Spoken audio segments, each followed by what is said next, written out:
Zavatra roa ngamba ny anano anao tiako anontaniana voalohany ny mpanazatra Bertin Zou taoriana lalao manasa-dalina dia niteraka resabe mihitsy ilay hoe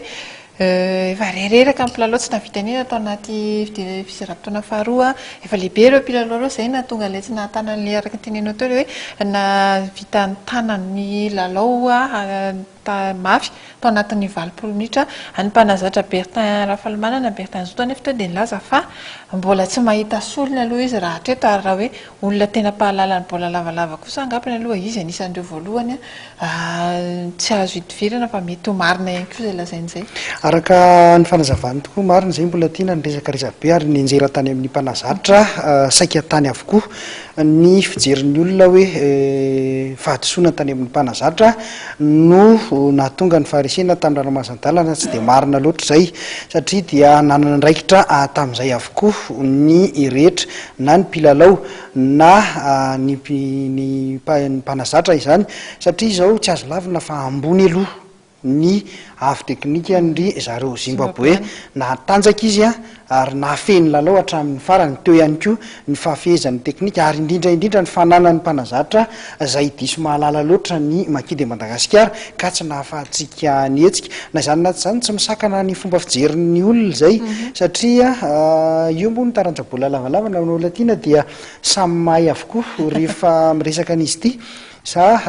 misy raisina ihany ny tenin'ireny olona ireny fa anjaran'ny teknisianina ao anatin'izay ekipam-pirenena malagasy izay moa no mandray izay tandrify azy amin'izay fanakianan'ny olona izay satria raha ny fanamafisan'ny mpanazatra Bertin Rafalimanana teo tokoa dia ny hoe mbola hatreto aloha tsy misy mpilalao mbola mahasoloan'ny reto zokony reto izany hoe ireto izany nazo lazaina fa efa voky traikefa aloha na eo amin'ny izay lalao iraisam-pirenena izay izany efa neto namana mbola tiana dia te-hanipiteny kely ihany mahakasika an'izay hoe tokony ho jerena ihany koa reo mpilalao tanora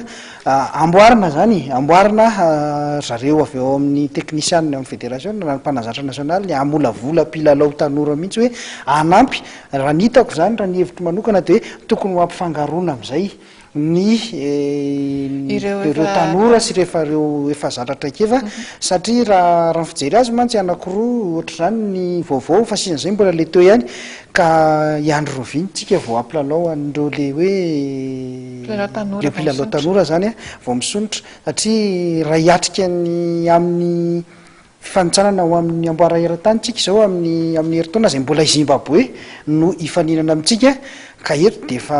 tokony hieritreritra hoe mpilalao ohatrotry ny ahoana zany indrindra raha tsy eto amintsika ny lalao fa raha ny fantatra aloha dia hoe any Namibia no ataony fananana indrindra fa raha tsy eto amintsika ny lalao mbola zavatra sarotra dia sarotra izay hoe andresentsika ny Zimbabwe reny raha reny ny lalaoany izay naseho any Tetsy Mahamasina ny sy mazava izay zavatra faharoa ihany koa anao dia hoe nandao ny kianjan'ny Mahamasina ny mpijery somary marina tokoa izay namana mbola tiana somary vitsy nandao ny Maki somary vitsy ny atao hoe mpijery baolina tamin'ity androany ataona moa fa safidy io ho an'ny olon-rehetra tsisy afaka terena hoe hoeny Mahamasina na tsy hoeny izy fa ny tiako ambara fotsiny namana mbola tiana dia izao ny any ivelan'ny rehetra any ny ekipam-pireneny dia tohanany hatramin'ny farany na resy na mandresy ny sasany ara efa resy mihitsy fa mbola tohanany ihany ohatrany hoe mandresy ka dia izay ngamba mba teny atsipy amintsika mpakafy ny taranja baolina lavalava hoe na misy arany faharesena dia tongava ihany fa tsy homeniny an'olona akorytsika efa tsy maintsy ny Makidy Madagasikara ihany no atsika ny mpilalaoany mivarotra ny ainy ihany koa eo ambony kianja mandritra ny 20 minitra fa itsika mpijery aty ivelany dia mahay manakina sy mahay manohana izay ngamba ny anjarantsika fa ny tokony ho izy dia tokony hanohana hatramin'ny farany satria ekipam-pirenena mazah dia ohatrany somary gaga mihitsy namana mbola tiana tamin'ity kany indrindra fa ny tamin'ny alarobia fa misy olona dia tena faly mihitsy hoe resany Makidy Madagasikara ohatrany somary nanaitra ihany aloha izay fihetsiky ny olona sasana izay hoe fa maninona ny faly rehefa resy ny ekipam-pirenena malagasy eo amin'izay taranja io any amin'ny taranja sasany ihany koa izay moa le malagasy ny malagasy efa toetsy atsika izay ka dia tsy hita izay ilazana azy tsony fa ho atsika mpakafy izay raha za zao miteny an'izay dia hoe tsy mpakafy zany ihany fa olona mijery fotsiny olona sendrasendra tonga tany ohatrany hoe misy baolina hony a raha rapitso any Mahamasina dia tonga mba ka le izy raha manambola eto moa sarotra manatrehtraka rehefa maharesy a zay araka ny teniko anao hoe gasy zay ny sarotra moa ny teny hoe ny anonona anaran'olona eto fa raha ny olona hita taratra teny Mahamasina hoe faly amin'izay faharesehan'ny maki zay dia olona fantatra daholo fa ao anatin'ny tontolo ny ankabeazany fa zany hoe tsy fitiavana olona manokana mba raha ny fahitako azy kanefa tsy tokony azerany amin'izay le izy satria ny maki de Madagasikara dia tsy an'olo tokana fa an'ny malagasy iray manontolo. Ya manana kosa ny famtinany avy ao amin'ny fédération izay nikarakara niny fifananana indra teo anaty eo amin'ny lafin'ny équipe zany na ny fikarakarana ankapobeny. Araka ny nambaran'ny filohan'ny fédération raha dia afa-po ny tenany satria dia nizotra araka ny tokony izy ny fananana rehetra na iny arany vokatra azo ny Madagasikara na zany na zany dia mivonina teny izao ny fédération anomana izay fanitsanana amin'ny fedinany tompon-daka eran-tany amin'ny taona ho avy izay.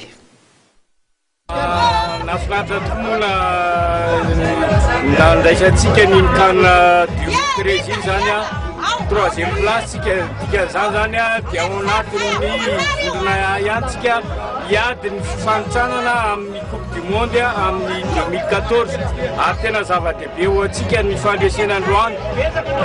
marina fa vitsivitsy ihany ny mpijery tonga nanotrona teto androany kanefa ny eto dia mbola misaotra ny vahoaka malagasy misaotra ty baolina lavalava indrindrandrindra izay tonga nanohan'ny maki androany teto Mahamasina ary dia manentana antsika konya vahoaka malagasy ty baolina lavalava hoe misy ny atao hoe lalao raha ohatra ka resika tamin'ny demi-finale mbola zava-dehibe zany atao hoe troisième place zany ka dia nesinao antsika mpijery angamba iny androany iny fa dia tsy nahita kilalao tsara mampiety fosy anina tokotsika raha tsy tonga tetỳ Mahamasina ary eto dia mbola mampanantena amin'ny vahoaka malagasy fa mbola hiady ako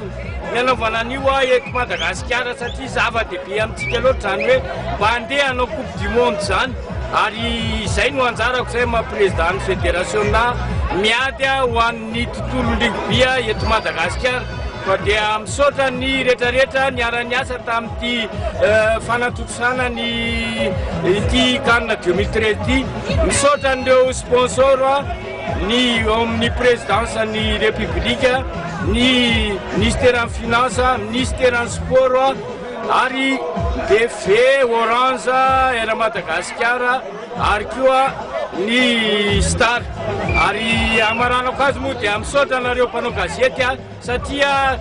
zava-dehibe tamin'ny fanatosana ny tikan'ity mihitsy ny zavatra nataonareo mpanao gazety ka dia mirary fahombiazana mandrakariva ho an'ny tontolo baolina lavalava eto Madagasikara.